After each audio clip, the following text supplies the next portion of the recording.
Welcome to KUJH Election Night coverage. I'm Sydney Clark. KUJH will be bringing you election updates at the top of every hour this evening. And I'm Cameron McCrory. We've got live crews stationed at watch parties across campus, bringing us a special look at how students are feeling tonight. It can be difficult to navigate the mouse amounts of races that are on your ballot this election season.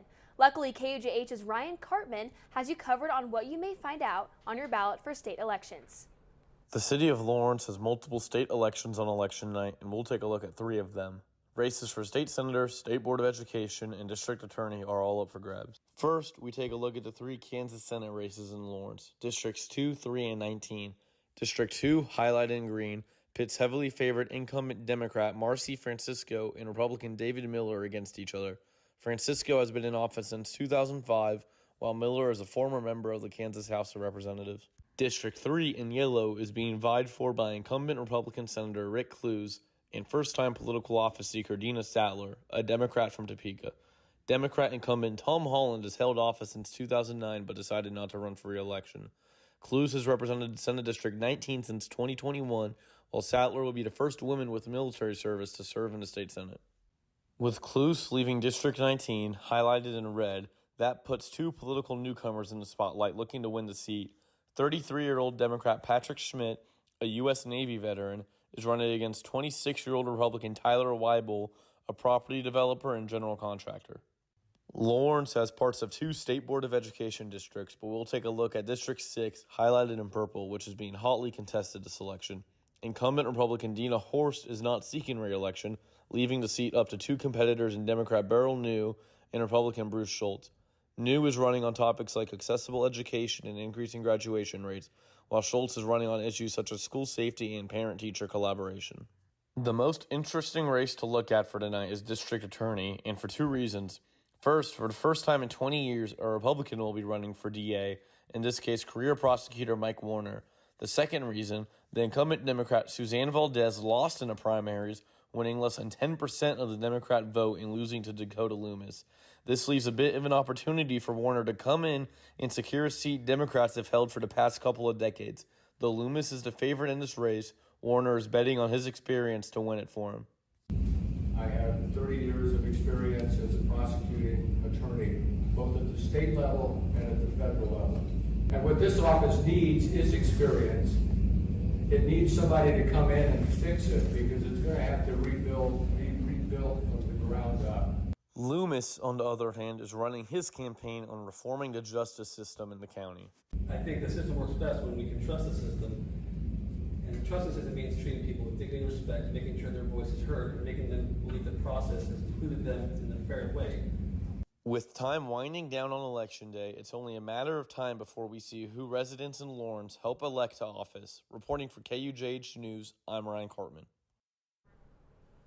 Thanks, Ryan. Later, we will take a look at where those candidates are standing in the polls. And tonight, many will be relying on polls to see if their favorite candidates are winning. But where do those numbers actually come from? Let's find out. To get an accurate percentage, a good survey will sample around 1,000 people. For that 1,000 people, there is about a 3% margin of error. For example, let's say a poll has candidate 1 at 49% and candidate 2 at 51%. The adjusted margin of victory would be between 5 and 11%. So candidate 1 is actually polling between 46 and 52%, whereas candidate 2 is polling between 48 and 54%. 1 point equals 2%, 2 points equals 4%, and so on. So pollsters would say candidate 1 is down by 1 point or candidate 2 is up by 1 point. Kat Romanova, a visiting assistant professor of communication studies, shares why polls aren't always an accurate representation of our whole country. We're seeing the poll, like where is it coming from? What's the source? Was it a CNN poll or was it like a Fox News poll? Was it the poll that where they sampled the national population, like the whole population of the US, versus was it just among Fox News viewers or CNN viewers, right? Because it will tell us completely different things. And when looking for a poll to trust, Romanova said it's also important to take a deeper look into how the poll is actually getting its numbers. And speaking of polls, KUJH's Matthew Patillo is here to tell us where he is getting his poll numbers tonight, as well as giving us a look at current polls in the presidential and local elections. Matthew? Thanks, guys. So this is what the election looks like going into tonight. This is the presidential map. You'll notice there are 6 key swing states currently grayed on this map: Nevada, Wisconsin, Michigan, Pennsylvania, North Carolina, and Georgia. Now, the candidates for the last 6 months have been focused on these 6 states because these are the ones that are going to decide the election. Now, there's a variety of ways that tonight's go, and if you watch any sort of news tonight, there's going to be one phrase that gets said way too much. That is too close to call. Truly, nobody knows what this election is going to end up, is going to look like at the end of the night. That's why we have an election. So I wanted to show you, this is the most likely situation that's going to happen at the end of the night. You'll notice the blue wall up here of Wisconsin, Michigan, and Pennsylvania. That traditionally goes for Democrats. Kamala Harris and Donald Trump have been spending a lot of time in those 3 states, along with the other swing states as well. But you'll notice the other 3 states, North Carolina, Georgia, Nevada, have been going for Trump. And there's a lot of polls that we use to make that happen. I want to show you one more scenario that could be possible out of tonight before I show you some polls, because Pennsylvania, really for tonight, is high noon for the election. Kamala Harris and her campaign knows that if they lose Pennsylvania, their chances of winning the election are slim to none. But what happens if she loses Pennsylvania? Well, she'll have to win either Georgia or North Carolina and Nevada all the way to the west. Now, the polls will start to close. Well, they just closed about 5 minutes ago in Georgia. That'll be our first results of the night, and we won't know results for that race until probably about 10 or 11 Central. Now, there's a few polls that caught my eye going into election night. Let me focus on one first. This is an Iowa poll that was released on Saturday. It was conducted by Ann Seltzer, who is generally considered to be the gold standard for polling, and the Des Moines Register, who sponsored the poll. Now, Iowa is a state that Trump won in 2020 by 10 points, and very obviously, he is very much down on this poll. He's down by 3 in this poll. That is bad news for Trump. I would not want to be the Trump campaign going into tonight. Now, this could be for a couple different reasons. We're seeing a post-Dobbs shift due to abortion being on the ballot in a lot of states, including Iowa, where they passed a 6-week abortion ban in July. We're also seeing a lot of over 65 white women shift from voting traditionally conservative for Donald Trump to shifting to voting for Harris and the Democratic Party. Now, there's one more point I want to show you that might give us a sense of how tonight might go. This is a poll that was sponsored by Univision and YouGov. It polled 400 Latino voters in the state of Pennsylvania. 64% of voters said they would be voting for Harris, 30% for Trump. Now, especially in a swing state like Pennsylvania, this is going to come down to 2 things: the margins and the turnout. And so these candidates are going to want every vote possible. And we were seeing a lot of depolarization during this election in the polls, but if you've been paying attention to the news, the Madison Square Garden incident that happened about a week ago, Latino voters are starting to overwhelmingly go for Harris. Now, that's the national picture. We're not going to have a sense of what that's going to look like until about 10 or 11 o'clock tonight. But one we will have a sense is the local election. Now, I want to draw your attention to this chart really quick. This was put out at 10:30 by the Douglas County Election Office. This is the turnout for the voting precincts here in Douglas County. I want to draw your attention to one number: 32,619. That is the amount of advanced ballots that were cast in this election. That is a record. In 2016, which was the previous record, 15,637 ballots were cast. They beat this election by more than half. We're seeing that trend across the country. Secretary of States and election officials are saying that people are turning out en masse, both advance and today. Now, there's 2 races that we're going to be focusing on tonight. The first one is the district attorney. The Democrat, Dakota Loomis, is faced up against Mike Warner, who is a Republican. the Republicans have not run a candidate for a Douglas County District Attorney for quite some time, so it'll be interesting to see how that race turns out. But the other one we're going to be paying attention to is the Douglas County Commission. Now, if you know anything about them, traditionally they do 3. This time they're doing 5, so it'll be interesting to see, especially with Eudora, Lecompton, and Baldwin City, how that ends up. We'll be paying attention to this all night. In the meantime, back to you guys in the studio. Thanks, Matthew. He'll be back throughout the evening giving us more updates on numbers. KUJH's Millie Favela is in studio to tell us about how Douglas County is safeguarding its mail-in ballot process. Millie. Thanks, Sydney. For weeks, voters have been rushing to the polls to place their votes for one of the most important elections of our lifetime, the 2024 presidential election. Some individuals are unable to make it to the polls in person and are left to vote through the use of mail-in ballots. Over 200 mail-in ballots were not counted in the Douglas County primary election back in August, and these individuals were denied their ability to exercise their democratic right. These ballots were received after the deadline, even though they were postmarked in July. These ballots were scanned numerous times at the Kansas City Post Office before they were mailed to the Douglas County Elections Office.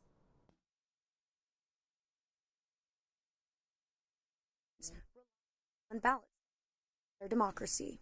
For some, it is a choice where you could be able to vote on election day or vote in person in advance. But there are a number of voters, this is really the only option to vote. So we want to make sure that we safeguard that and make sure that that vote gets to us and gets counted. So what is the county doing to ensure that every vote counts in this upcoming election? First, Douglas County is encouraging mail-in voters to apply for their ballots early and mail their completed ballots as soon as possible. Douglas County is currently the only county in Kansas with a live ballot tracker, which works similarly to tracking mail. With this tracker, Douglas County plans to work closely with the Kansas City Postal Office to ensure that no vote gets left behind. In Kansas, mail-in ballots postmarked before Election Day have 3 days to arrive at the elections office after the polls close, but the Kansas legislature has tried to do away with this in the past. Mail-in voters have already taken numerous steps to ensure that their vote counts in this upcoming election. They either registered to be on the absentee ballot list or requested a mail-in ballot. They then waited for the ballot, filled it out, and sent it back through the mail system. But restoring confidence in our voting system starts at the top. Also, there are states that have a longer window for people to get their ballots in. And so we don't have to have a grace period as short as 3 days. The same individuals who are working to change that law, to take that grace period away, that's the same body of people who have the ability to make that grace period longer, to make sure that more votes are counted. To track your ballot, mail-in voters can go to www.dgcoks.gov to sign up for updates regarding their ballot's location. Regardless of your beliefs about the election system, Douglas County is doing everything in its power to ensure that your vote counts in one of the most defining elections in our nation's history. Back to you, Sydney.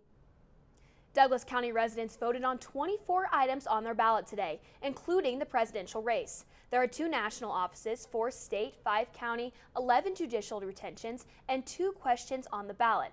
And voters are eager to make their voice heard and express their right to vote. It's really important that we use our right to vote. I mean, a lot of people fought for us to have the right to vote. I think it's a really important thing. We have to do our duty as a democracy, as citizens of a democracy, to uplift and uphold the beliefs we value. So I think that it's really important that if you have strongly held convictions and beliefs, that you should definitely get out there and vote today, no matter what your party is. For Potter, this is the second presidential election she's voting in, but also the most exciting one for her.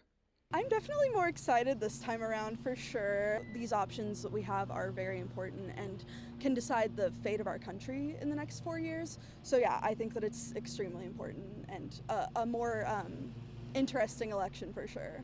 Not only is it important for citizens to express their right to vote, but also to make sure that polls are accessible for all Kansans.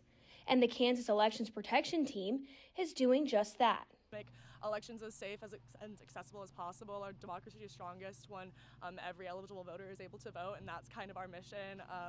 You know, making sure that things are ADA compliant, making sure there's poll workers, making sure electioneering isn't happening, just making sure that our elections are safe and accessible for all Kansans. The Elections Protection Team is under the American Civil Liberties Union of Kansas and making sure that this election season Kansans are protected and safe at the polls. Voting closes at 7 p.m. tonight in Kansas, and as long as you were in the line before 7, you will be able to cast your vote.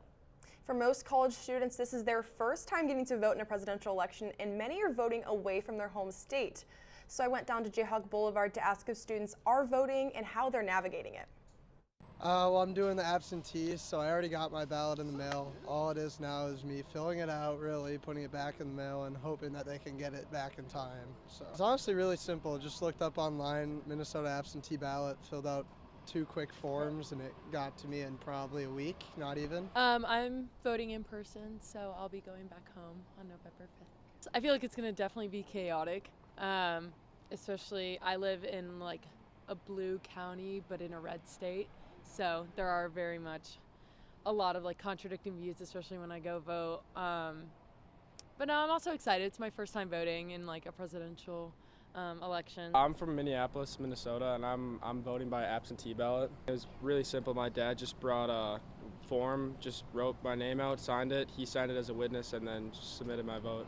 This is my first time that I can vote for a president, so I want to like go in person and like wait in line and get my sticker, so I'm going in person. I think I'm gonna go home to my parents and then vote there. I've never voted before, so my parents are there, they know what they're doing. I can follow their example. I'm hoping it's not that busy. You know, more people are voting in elections now than ever, so it might be, but I think it'll be fun. And a reminder, if you haven't voted yet, it's not too late. Kansas polling places will be open until 7 p.m. tonight. And that's it for our 6 p.m. election update. We will see you back here at 7 with a live look at watch parties around campus.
Welcome back to KUJH's 2024 election coverage. I'm Carol Lyons. And I'm Emily Sutter. Polls in Kansas are closed now, and we are just watching the numbers roll in. KUJH's Dak Yampolowski live at the Douglas County Democrat Election Party in downtown Lawrence. Jack, what is it looking like over there? Hey everybody, I hope you're enjoying your election night coverage so far. We are here at the Douglas County Democratic Party Watch event where spirits are high and the crowds are starting to pile up more and more as time goes on here at Michelli's Banquet Hall on 10th and New Hampshire Street, where we'll be until 10 p.m. tonight. Right now, they're starting to get out some food and drinks, which I definitely will be looking into as the next wave of votes comes through. So, oh, actually, they're coming on right now. So while I go check that out, I'm going to send it back to Emily in the studio. And is also live at the College Republicans Watch Party inside Summerfield Hall. Colton, what's it like over there?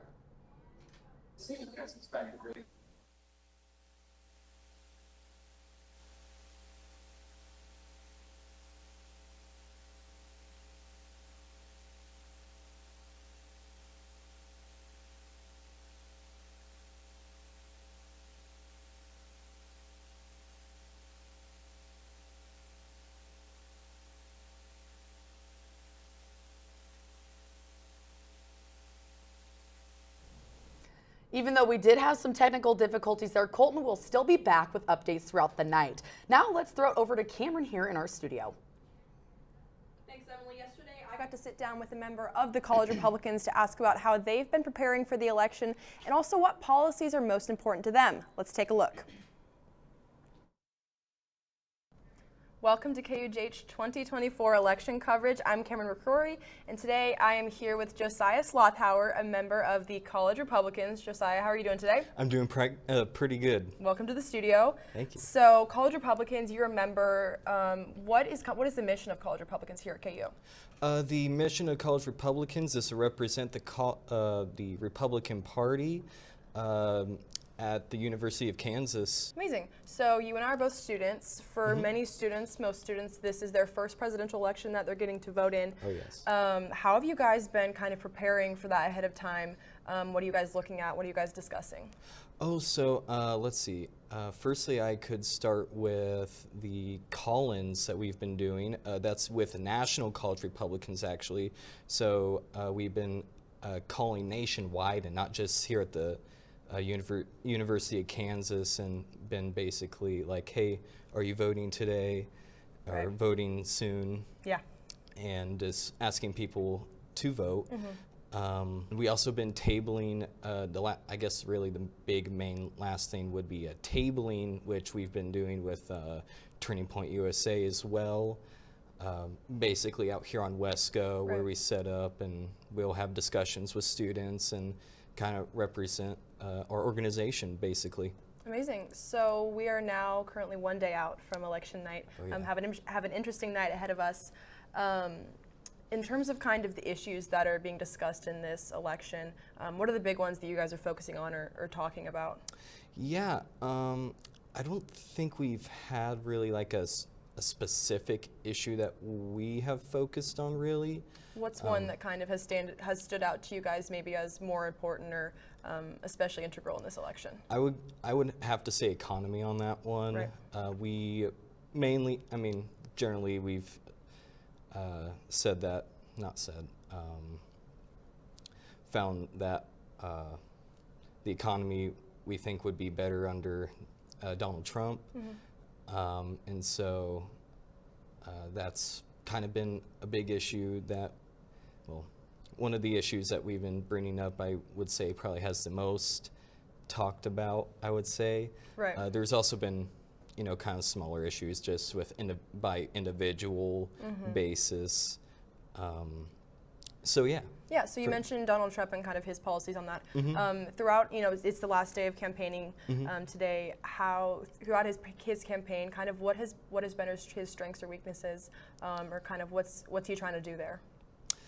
I would say for his strengths and weaknesses with his campaign, of course, right now the Democratic Party, I think I guess comparison with his campaign with Kamala Harris's campaign, I know they've been a little bit stronger with like the abortion argument right now, but right now, I think according to polling, Republican Party has been, and Donald Trump's campaign has been doing stronger with, I think, most other issues, including economy, border issue, foreign diplomacy, and some of the very much stronger issues on people's tickets. Right, okay, absolutely. So if Donald Trump were to win the presidency, what is, you said you haven't had a lot of meetings or discussion, but what's something that, once he gets in office, if he does, that you guys kind of would like to see him do first or focus on the most kind of right out the bat? Definitely economy. Of course, that's been definitely one of the issues that I think we have talked about mostly, so definitely dealing with the correct legislation. I don't know exactly what legislation that might look like, but to fix some of the economic issues that we have been having in the last 4 years. Right. And yeah. Okay, and finally, what are your guys' plans? What is College Republicans' plans for election night? Kind of you guys gathering at all? Yes, we're having a election watch party on tomorrow night, which will be in Summerfield Hall, and we will have a great time there. I don't know exactly what else we've been doing with that. I know we were talking about possibly doing like 2 different live streams with that. Cool. So yeah, that's pretty much it. Amazing, yeah. Well, it'll be an interesting night. That is all the time we have today, Josiah. Thank you for stopping in the studio and chatting with me today. Absolutely. Stay tuned for more KUJH election coverage. Thank you. And I also spoke with the president of Young Democrats, another organization here at KU, to talk about the role of media in this election knowledge, as well as the strategies of the Harris campaign. And here's what she had to say. Welcome to KUJH Election Coverage 2024. I'm Cameron McCrory, and today I'm here in the studio with Sophia Herrera, president of Young Democrats here at KU. Welcome, Sophia. Hi, thank you so much for having me. So tonight we are going to chat about Young Democrats, which is an organization here at KU. You're the president. How long have you kind of been involved in this? So I've been involved since my freshman year. I'm a sophomore right now. I got involved as vice president during a surprise election last year, and then from there I ran from president for this school year, and now I'm here. Amazing. So we are just one day out from the election. Within Young Democrats, how are you guys kind of preparing for this? In the weeks prior, kind of what are your guys' thoughts so far? So right now, these last few weeks, we've been doing a lot. Because we're in Kansas and we're associated with Kansas Young Dems, we mainly do a lot of Kansas or Douglas County focused issues or events. Lately, we've had a lot of guest speakers, a lot of who are running in the local elections. We've had, for example, Dakota Loomis, who's running for an attorney general position. We've also had a few Douglas County commissioners, as well as the head of the Douglas County Dems Association. With the national election, at least, we've been having a lot of bonding activities associated with those. So just talking through our opinions about the national election, what issues are most important to us, and some of the activities some of our members have been doing on the national level. Perfect. So you mentioned the issues that are kind of at stake here in this election. For a lot of students, most college students, I'd say, myself included, this is our first time getting to vote in a presidential election. How are you guys preparing for that? What policies are you guys kind of focusing on the most? Yeah, so obviously, this is most of our first times voting, mine, myself. And so right now, because of how significant media is in this election, we've been mainly just diverging into the world of how Gen Zers are using the media and social media significantly to not only get us involved in civic engagement, but keep us more politically aware of the issues that are at hand. We've been using, obviously, on TikTok a lot, that's a huge one, and just analyzing some of how Instagram's using its platform to promote the candidates' interests. We've been watching a lot of those and analyzing them throughout our meetings. Okay, yeah. So within like the kind of social media, other media outlets, what have you guys learned about how students are kind of using these to stay involved in the election? Well, a lot of us are political science majors or have taken some sort of political science classes, and at least once our professors have talked about how media plays a role in this election specifically. I think it's really important for a lot of us to be very socially aware of how media can be accurate but also inaccurate, and learning how to holistically approach those forms of media. And ultimately, we've just been trying to take an approach that's very neutral, discussion based, and just trying to see the inaccuracies of how we can recognize the inaccuracies in this election, which is so important for young voters, especially when we are playing a role in very, very important issues on the state level and national level. Yep, absolutely. So talking about the national level, it's the last day kind of campaigning for both presidential candidates. Let's talk about Kamala Harris's strategy a little bit. What have you guys, discussed that? What do you guys see as kind of her strengths so far, as well as any weaknesses? So for strengths, I really do think that she might be coming ahead in terms of promoting herself to young voters. She has been using media, social media like TikTok, to promote herself, and I think that's a really, really smart strategy. She's also done a lot of media appearances. Just this week, she was on SNL with Maya Rudolph, which I feel like was an extremely smart move, because she's not only appealing to younger voters that watch SNL now, but also to our parents' generation and our grandparents who also have watched SNL. So I think that was an extremely smart move. I think that in terms of maybe potential weaknesses, we did watch her town hall. I do feel like there was a few flaws within that town hall on her end. While I do agree with most of her policy stances and her advocacy, I do really think that she had a potentially missed opportunity to show herself as more of an authentic and real person. There were a lot of questions that the moderator, Anderson Cooper, asked her relating to her personal life, religion, how to grieve, etc. And I really do think that she was tied in the middle of not only trying to stay as a political candidate, but trying not to stray too personally into her life. And I feel like that if she would have strayed a little bit more into being a little bit more vulnerable, our generation could have seen that she is a lot like us. She is like the average American student or person, especially as someone else of color. I feel like that was a little bit of a missed opportunity on her end. But again, I think both candidates using media as a way to show themselves as people in a more relatable fashion is very smart. Yeah, that's a good point, kind of learning who they are as people kind of just beyond the campaign. Yes. Yeah. Sure. Okay, amazing. Well, unfortunately, that is all the time we have today. Thank you, Sophia, for taking your time out of your day to stop with me and talk in the studio. Follow along and stay tuned for more KUJH election coverage. Thank you so much. The Young Democrats are joining the Dole Institute Student Advisory Board at their watch party tonight. Charlotte James is live at the Dole Institute to give us a look into the party. Charlotte, what's it looking like? Hi, my name is Charlotte James. I'm here tonight at the Dole Institute of Politics here at the University of Kansas, and I'm super excited to be here for their watch party. Now, it doesn't start till 7:30, so people are still getting set up here. There's lots of crafts and snacks everywhere, so anyone is welcome to join and invited, especially students. I'm super excited to talk to different students and hear their take on the election so far leading up to this. These past couple months have been such a roller coaster. So I'm super excited to meet everyone and talk to them tonight. But that's all I have right now. Back to the studio.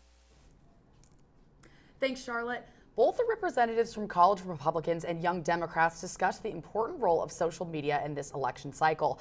KUJH's Charlie Ann Ortiz takes a deeper dive into how the Trump and Harris campaigns have utilized this tool.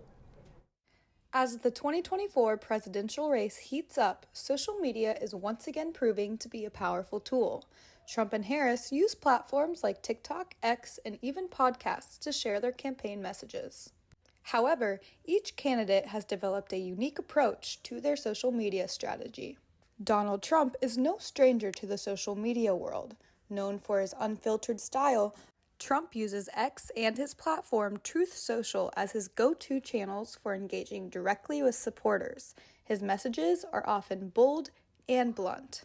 On the other hand, Kamala Harris opts for a more polished tone. Her posts on X and Instagram focus on major campaign issues like healthcare and economic opportunity.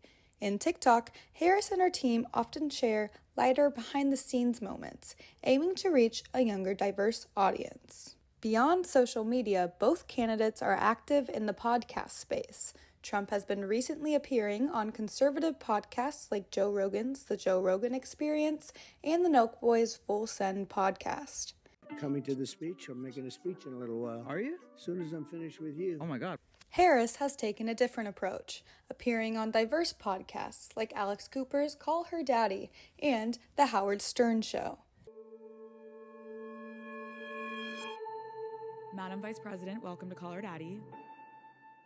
Despite their differences, both Trump and Harris recognize the value of social media. Each uses the platforms not only to promote their campaigns, but to appeal directly to millions. Whether it's on X, TikTok, or in the podcast realm, Harris and Trump have been communicating with voters across the country. Thanks, Charlie Ann. While more election numbers are coming our way, let's get an update from Matthew on more results. Thanks, guys. So this is what the current board looks like. This is from our friends at the Associated Press. And I want to draw your attention to 3 states in particular: Pennsylvania, North Carolina, and Georgia. Now, as I mentioned already, those are the 3 swing states that have already had their polls closed right now. Now, before we get into the vote counts, I want to point your attention to some exit polls. These are exit polls that we got from NBC News. They asked voters coming out what they thought the most important issue were, and the issue for this election was. And when it comes to Kamala Harris voters, you'll notice that democracy, foreign policy, and democracy and abortion are the top 2 issues that they're focused on. Democracy, of course, has been an overwhelming theme of Kamala Harris's campaign. Abortion, high in a lot of states right now, where they've passed bans. Donald Trump voters, on the other hand, are focused on the economy and immigration.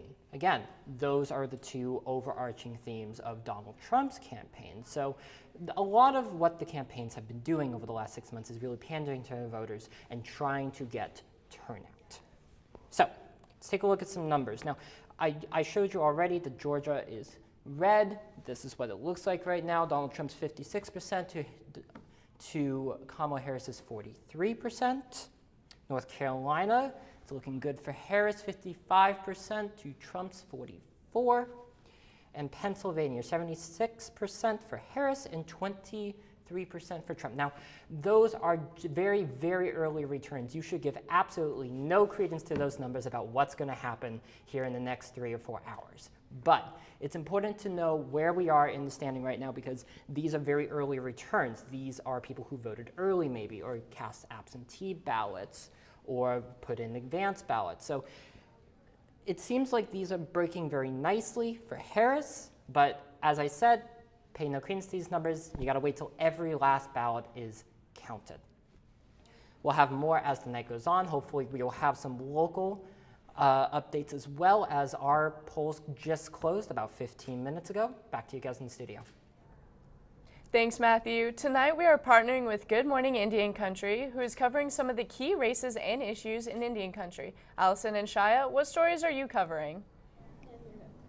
Thanks, Kara and Emily. Welcome to GMIC's Election Night. I'm Allison Levering. And I'm Shia Blackcloud. The Good Morning Indian Country team is following election night across Indian Country, and several native media outlets are covering key races of interest to Native people.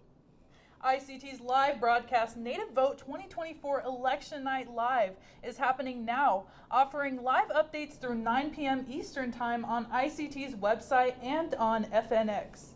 To follow ICT's election coverage, visit ict.org/politics. There you can find their 2024 results dashboard, charting key races across the country, as well as ICT's ample candidate database, which will chart nearly 180 Native candidates who are on ballots nationwide. GMIC's own Jacob Curtis is assisting with the coverage at a watch party for Sharice Davids, who is seeking re-election to Congress from the Kansas 3rd District. 9 Indigenous candidates are running for seats in the U.S. House of Representatives this election cycle, including 4 incumbents: Josh Brasheen, Tom Cole, Sharice Davids, and Mary Patola. Former Navajo Nation President Jonathan Nez is also running in a tight race to be the first Native American person to represent Arizona in Congress. Just 4 years ago, a national news channel called Native American voters something else during a live broadcast. One presidential election later, Vice President Kamala Harris is pledging her support for tribal sovereignty and self-determination in an effort to win Native voters in Arizona. Every Native votes, as a U.S. Senator Mark Wayne Mullen Cherokee traveled to Arizona, Nevada, and North Carolina to ask Native voters to cast their ballots for President Donald Trump. According to Judith LeBlanc, Executive Director of Native Organizers Alliance and Action Fund, the Native vote is receiving more attention this election cycle because it made a difference in so many states in the last presidential election and may hold the balance of the outcome in several states this election. The native vote is critical for several local, state, and federal elections this year. It could be the deciding factor in 7 states. Arizona, Michigan, Montana, Nevada, North Carolina, Pennsylvania, and Wisconsin. Compared to the midterm elections in 2022, there have been more than a 44% increase, according to an advanced political leadership. It is looking to be another record-breaking year for the native vote and Indigenous candidates. We'll be right back with more election news from Indian Country in the next hour. Back to you, Kara. That wraps up our 7 p.m. coverage of this presidential election, but it's not over yet. Join us back at 8 p.m. here in the studio for more updates on where the votes are going.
Okay. Can you hear me? Okay.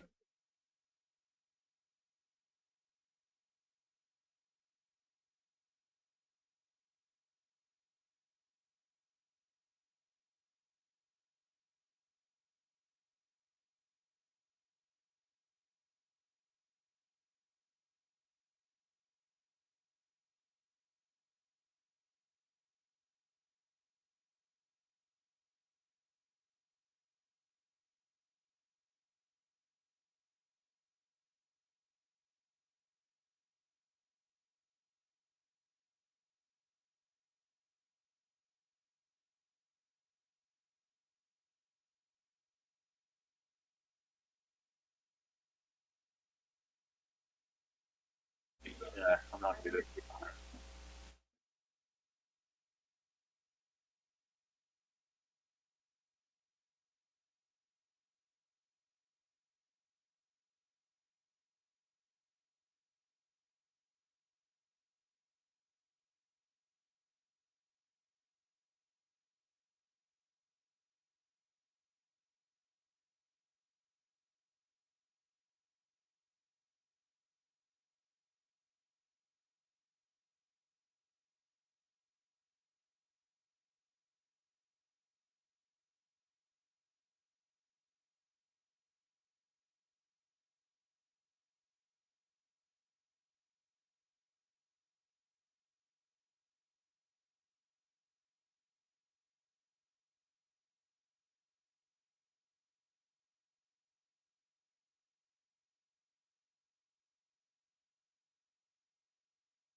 Welcome back to KUJH election coverage. Colton Kennan is live at the College Republicans Watch Party inside Summerfield Hall. Colton, what's it looking like over there? Thank you, Millie. I'm here at Summerfield Hall Auditorium, just about 5 minutes away from the studio. Now, here at Summerfield Hall is where the College Republicans of the University of Kansas are hosting their watch party for this year's presidential election. The watch party kicked off about an hour ago, so people are still piling in, eager to see who will become the 47th president of the United States. Now, the watch party ends at 10 p.m., but I'll be back on at 9 p.m. for some people in this organization's live reaction on how they think the night has gone so far. But for now, we'll go ahead and send it back to the studio. Thanks, Colton. State's results are coming back in, and Matthew is back with another update on the race. Matthew, how's it going?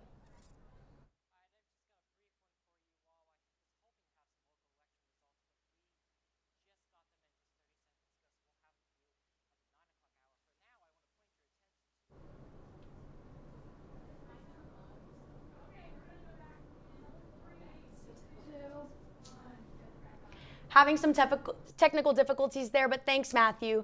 Ryan Cartman is joining us live at the Dole Institute Watch Party with an update.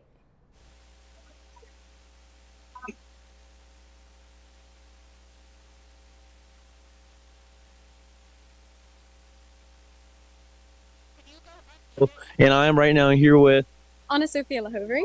and also you're the president of the Student Advisory Board, I understand? I am, yes. And why throw this watch party? What's the purpose behind this watch party? Thanks for coming out. So as the student group of the Institute, we think it's super important to motivate students not only to get out and vote, but be involved in the political process. So we think it's very cool to create a space where students can not only get together and learn more about politics and get excited about this election. So what got you involved being a president of the Student Advisory Board for the Dole Institute of Politics? Yeah, so I've sort of always been involved in either Young Democrats or speech and debate, always in the realm of politics.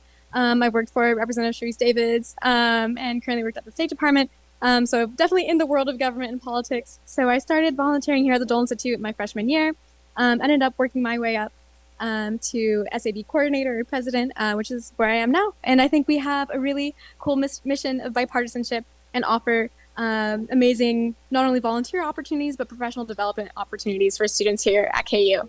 So let's shift our attention on something that's been heavily focused on during this election cycle, the student vote. How have you seen, from your eyes, the student vote turn out, specifically here at KU? Yeah, so civic engagement is a massive part of what the Dole Institute is about. So we have been out, out on Wesco, out in Mrs. E's, all over campus, trying to not only get people registered to vote before the October 15th deadline, but also today getting students out to vote at the multiple polling locations here in Douglas County, which is super important. So I think civic engagement, is we have the power to vote and we need to utilize it. So I'm really excited to see how young people are going to turn out on this election, and I'm really optimistic. Last question. How stressful has this whole election period been for you? Pretty stressful. It's been, a whirlwind, ups and downs, but I think it's good to be optimistic, and it's really lovely to have a community like the SAB. Y'all should join to be around during this stressful, fun time. Well, Anna Sophie, I appreciate your time. Thank you for hosting this watch party. Guys, you have 8:30, so if you want to come on out, you still got a little bit of time. Anyways, back to you guys in the studio. Thanks, Ryan, for the update. We will catch up with you later at the watch party. And now we are joined by KUJH's Francesca Onofrio with an update from a Democratic watch party hosted at the Beacon in Topeka. Francesca? Thank you guys. I'm currently live here at a Democratic watch party in Capitol. We're waiting results here, and others are waiting back in their hometowns or back in the comfort of their own homes. Polls closed just about an hour ago, so that means numbers are starting to roll in. KUJH reporter Savannah Meyer and I retrieved some of those poll numbers from the first Congressional Church here in Topeka just about 30 minutes ago. We'll keep you updated throughout the night. Stay tuned. Back to you in the studio. In studio.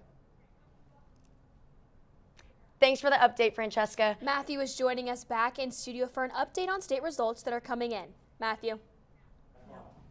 All right, guys. So I want to first take a look at the Kansas presidential results because something completely unexpected is happening. Kamala Harris is up by 20,000 votes right now in the state of Kansas. Now, This will obviously dissipate. This is very obviously a lead from the Johnson, Sedgwick, and Douglas counties, but as the night goes on, it'll be interesting to see exactly how narrow that lead comes, because there was a poll released about a month ago that showed Trump only up by 5. Now, he won the state in 2020 by way more than that. So it'll be interesting to see where this goes. I want to move to some local results now. We finally have some counts for the Douglas County District Attorney. Dakota Loomis is currently leading by 67% to Mike Warner's 33%. Now, as I said at 6 o'clock, Douglas County hasn't elected anything except a Democrat in 30 years. So it'll be interesting to see if Mike Warner, who really positioned himself as this political moderate reformist, will be able to pull out a win, especially, but again, it is very early in the votes. Now, let's take a look at the general picture in the presidency. Kamala Harris currently has projected to have 71 electoral votes to Donald Trump's 101. This is from our friends at the AP. You'll notice that none of the swing states have been projected yet. It's going to take a while to project those as we wait for more results to come in. Let's take a look at some of the other results as well in the Senate. Now, this was a chamber that Democrats were projected to lose before tonight. We're mainly going to be paying attention to 2 races, Montana, where John Tester is up against a very hard opponent, Democrat John Tester, and Ohio, where Democrat incumbent is up against a Republican challenger who has a pretty good chance of winning that race.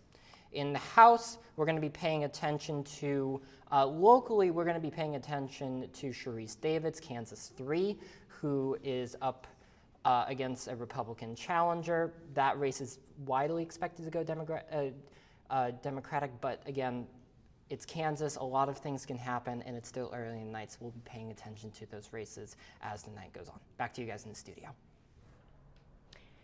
Thanks for the update, Matthew. We are now joined in studio with KUJH's Emily Sutter, who is here to give us more information on Nebraska's 2nd Congressional District. Emily? Thanks, Millie. As an Omaha native myself, I got to see how voting is going in Nebraska, just roughly a short 3 hours away from here, especially because Omaha is part of 3 districts that each split electoral votes. Some of you Kansans may not know. Talking to some important figures behind the scenes at the Douglas County Election Office showed me how crucial Nebraska is in a presidential election. Nebraska is one of 2 states that uses the split electoral vote system instead of winner-take-all. Of 5 electoral college votes Nebraska gets, 2 go to the state popular vote winner, and the 3 others are apportioned to the winning candidate in each district. Omaha is a part of District 2. This system has affected presidential elections in the past, especially in Douglas County, where Omaha is.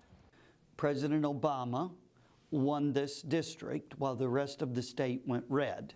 It was the first time in the history of the United States that electoral votes have been split for a state. And so it was a sea of red with a little blue dot, and of course we're right in the middle of the nation, so they started labeling us the blue dot. Residents in Omaha are showing their support of being a part of the blue dot with signs. Other residents are also voicing their views for other candidates. No matter what candidate Nebraskans support, the unique system can truly influence the national election. Many of the swing states are very, very close, so it could always come down to us. So yes, I would say absolutely our voice matters, but I would say everybody's voice matters regardless of where you vote. Omaha's impact on the election isn't possible without the help of its citizens. We have a lot of volunteers, but Nebraska is also the only state that drafts poll workers, kind of like jury duty. Like I said, we have 3,000 election workers for this election. We have a lot of volunteers, and we definitely could not pull off all of this stuff without them. Voting is crucial everywhere, but there is no doubt that people will be keeping their eyes on the blue dot. This election will be super close, so we'll have to see how those in Omaha have voiced their vote. Back to you guys. Thanks, Emily. Oklahoma Superintendent Ryan Walters has pushed for over 55,000 Bibles to be implemented in schools across Oklahoma. This decision has sparked controversy across the state amongst parents and students alike. KUJH's Caleb Kauschitz gives us the details. Implementing Bibles into schools is a hot topic in the state of Oklahoma. State Superintendent of Public Education Ryan Walters has said that he wants to put Bibles in schools and has a select list of approved Bibles that he would put in. One of those Bibles is the Trump Bible, which contains a King James Version of the Bible, as well as contains a copy of the U.S. Constitution, the Bill of Rights, Declaration of Independence, the Pledge of Allegiance, and the handwritten chorus of the famous Greenwood song. Walters said back in July his plan for implementing Bibles into public schools in the state and the memo he would be issuing to schools around the state. The Bible is a necessary historical document to teach our kids about the history of this country, to have a complete understanding of Western civilization, to have an understanding of the basis of our legal system, and is frankly, when we're talking about the Bible, one of the most foundational documents used for the Constitution and the birth of our country. So we will be issuing a memo today that every school district will adhere to, which is that every teacher, every classroom in the state will have a Bible in the classroom and will be teaching from the Bible in the classroom. Parents around the state have different views of the situation. Some feel that Bible shouldn't be taught in education at all, and others are okay with the teaching of it but don't understand the need to spend millions on purchasing Bibles for schools. Amy Clark, who is a public school parent in Oklahoma, shared her views of the situation. As a Christian person, I want any kid to have access to biblical document and have an accurate depiction of the Bible. I kind of get a little bit leery if they're using it other than a historical document. I don't see the reason to spend money on it because, you know, all the kids in our school district anyway, all the kids have an electronic device from the school, so they can access a Bible online for whatever class they would be using it for. So I don't see the need to spend however many millions of dollars they're proposing. Teachers around the state are fearful about speaking out publicly about this because of the fears of retaliation on their jobs. One teacher anonymously said that one of Mr. Walters' rallying cries has been that school is not for indoctrination, while requiring the Bible to be used in classes is a form of indoctrination. Also, as a public school, we serve all students no matter race or creed. By putting one belief system at the forefront, it can make for a very uncomfortable place for some students to be. Now, this is not something that is being voted on in this election in the state, but is something that will be monitored as more unfolds from this. For KUJH News, I'm Caleb Kalsich. Thanks, Caleb. We are certainly interested to see how this story will unfold in the upcoming weeks. Good morning, Indian Country's Allison Levering and Shia Blackcloud are back in studio with updates. Thanks, Sydney and Millie. Welcome to Good Morning Indian Country's election night. I'm Shia Blackcloud. And I'm Allison Levering. The Good Morning Indian Country team is following election night across Indian Country, and several Native media outlets are covering key races of the interest to Native people. Indian Country Today's live broadcast, Native Vote 2024 Election Night Live, is happening now, offering live updates through 9 p.m. Eastern Time on ICT's website and on FNX. To follow ICT's election coverage, visit ictnews.org/politics. There you can find their 2024 results dashboard, charting key races across the country, as well as the ICT ANPL candidate database, which will chart the nearly 180 Native candidates who are on ballots nationwide. GMIC's own Jacob Curtis is assisting with this coverage at a watch party for Sharice Davids, who is seeking re-election to Congress from the Kansas 3rd District. 9 Indigenous candidates are running for seats in the U.S. House of Representatives this election cycle, including 4 incumbents: Josh Brasheen, Tom Cole, Sharice Davids, and Mary Patola.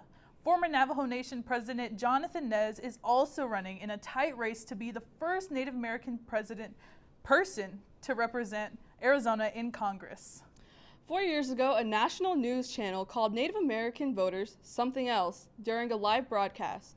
One presidential election later, Vice President Kamala Harris is pledging her support for tribal sovereignty and self-determination in an effort to win Native voters in Arizona. Every Native votes, as U.S. Senator Mark Wayne Mullen, Cherokee, traveled to Arizona, Nevada, and North Carolina to ask Native voters to cast their ballots for former President Donald Trump.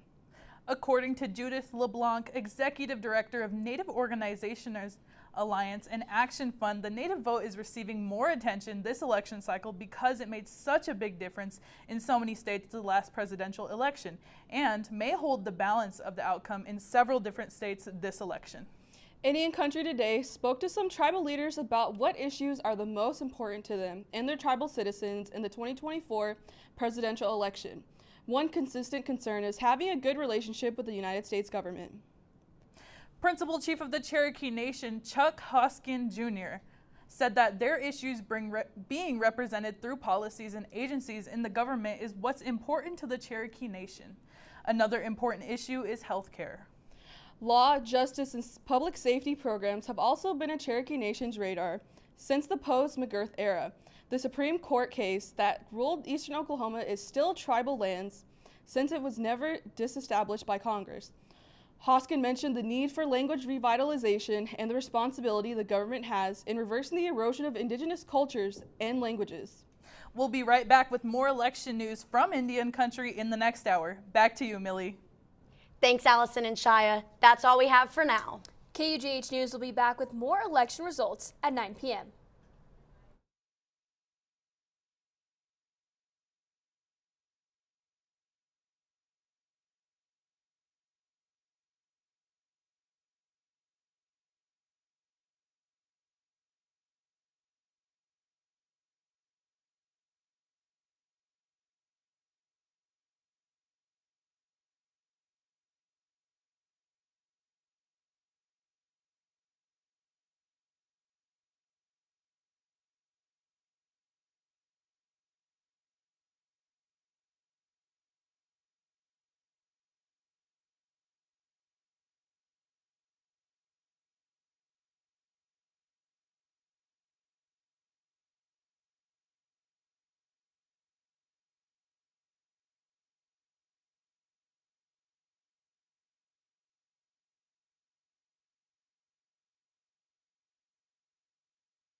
Oh, really? Yeah. Delicious skin scraping.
Welcome back to KUJH. We are joined with Jackie Polsky, who is live from the Douglas County Democratic Watch Party.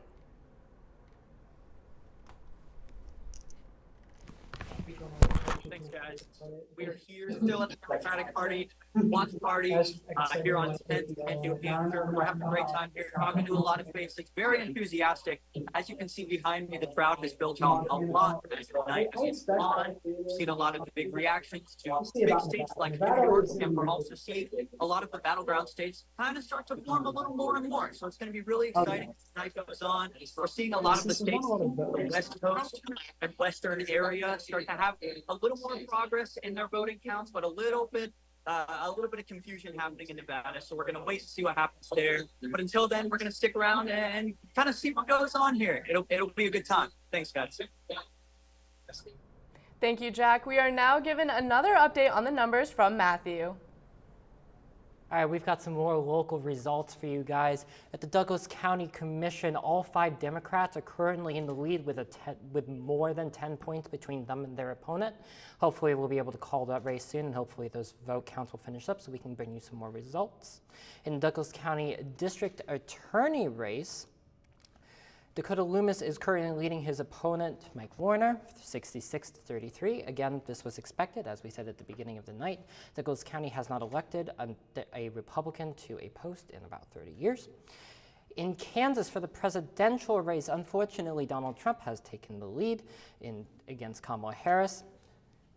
47-51. In Kansas 3. Sharice Davids is currently in the lead, 55-40, and as usual, let's give you a general picture of what the presidential race looks like overall.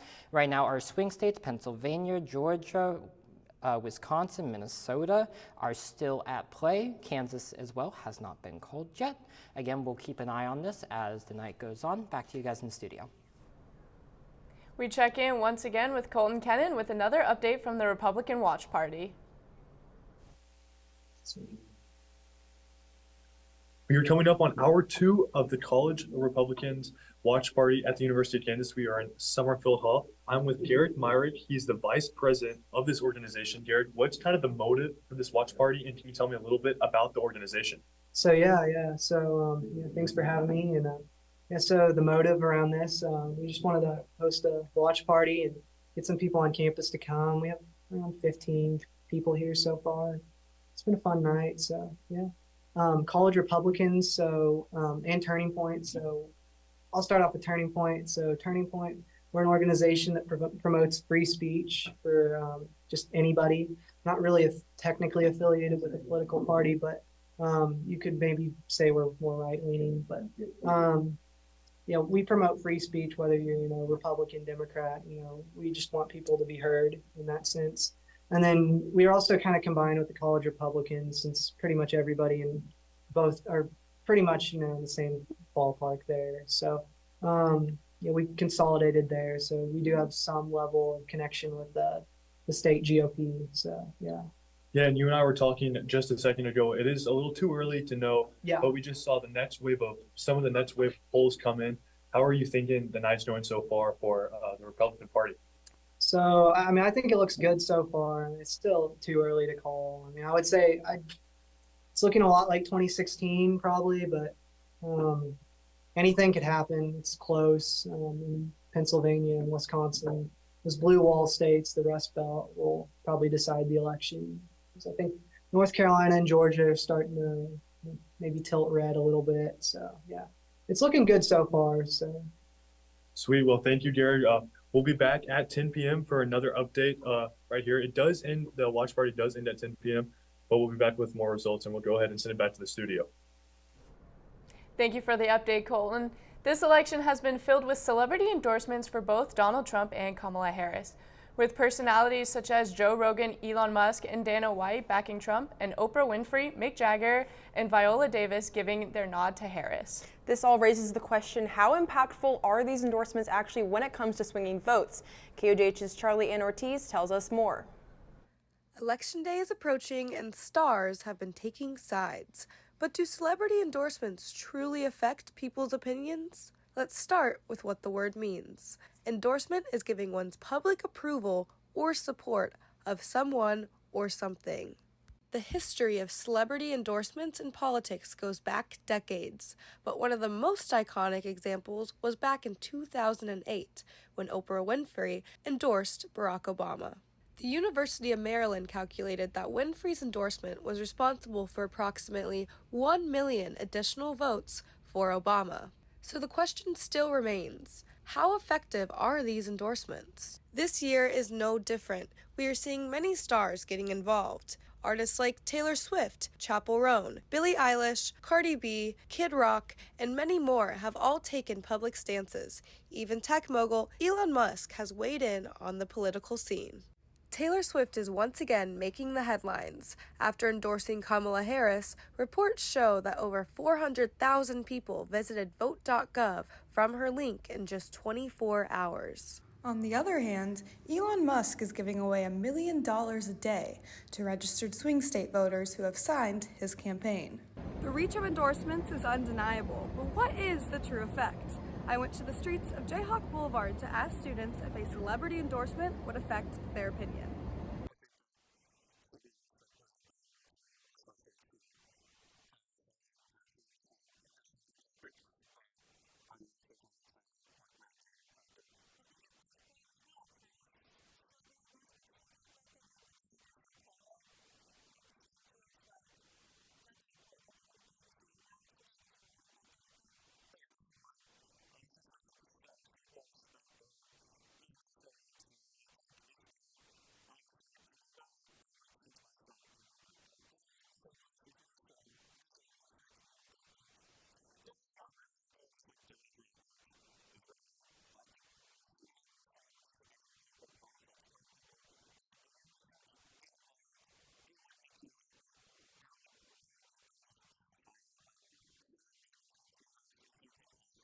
Social media, however, is where these endorsements are having a huge impact.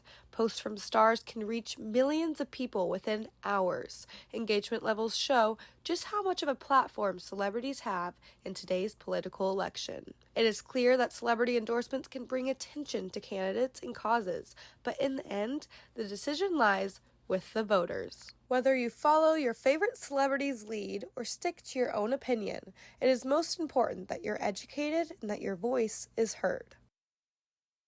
Thanks, Charlie Ann. The importance of celebrity endorsement seems to have more influence than ever. Definitely, and one Lawrence native here used his agriculture to make a political statement this election season, and all hands were on dirt to encourage people to get out and vote. KUJH reporter Sydney Clark spoke with a local earthworks artist about using nature to express his political beliefs. It all starts in his studio, putting pen to paper.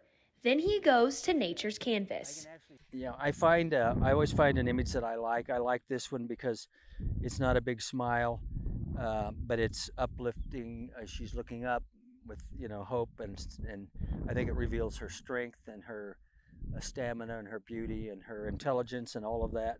It shows this, and then I simply do a posterization, and then I start drawing on it, making it my own. And by the time I get out here, I kind of feel like I own the image a bit. Stan Hurd has been creating earthwork pieces for over 4 decades now.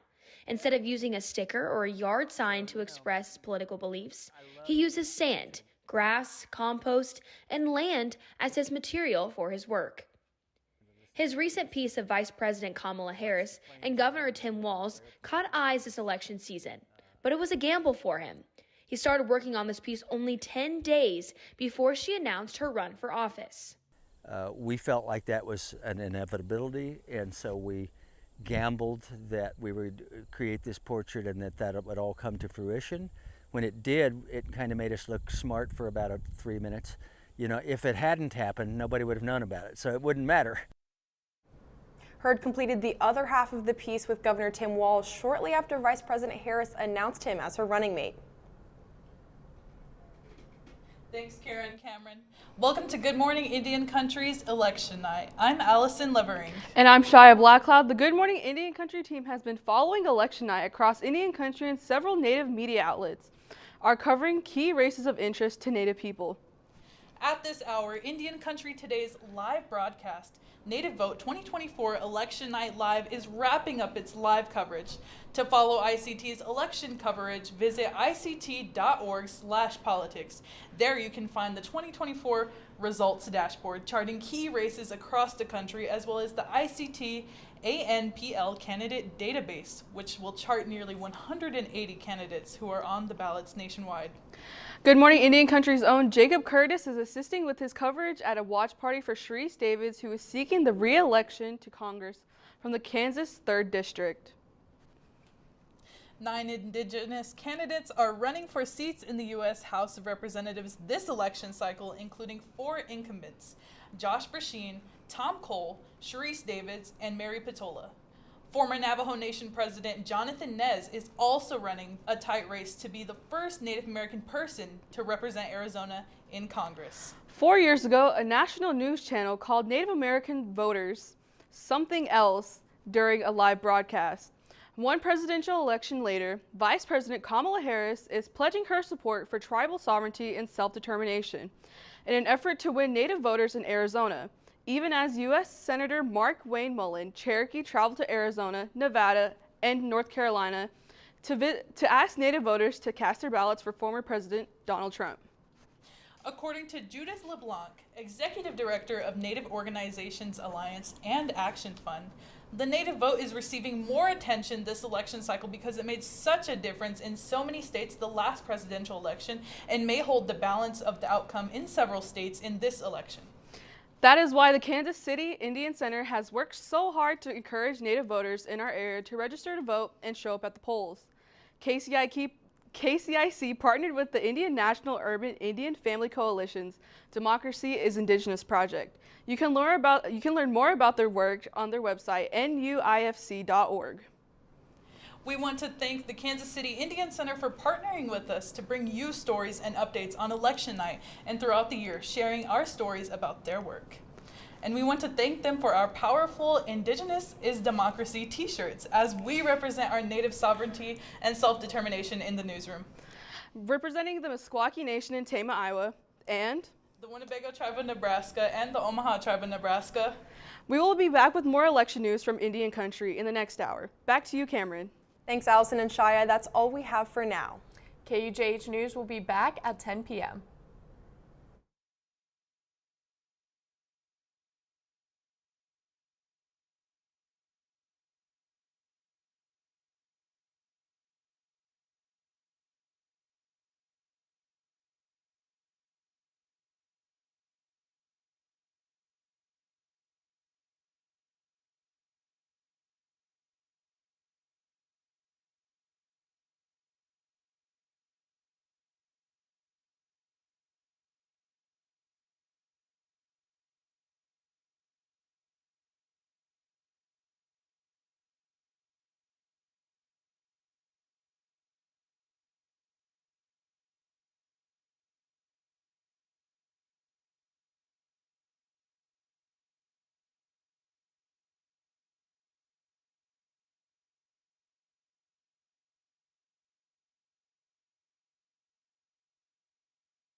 Welcome back to KUJH News election coverage.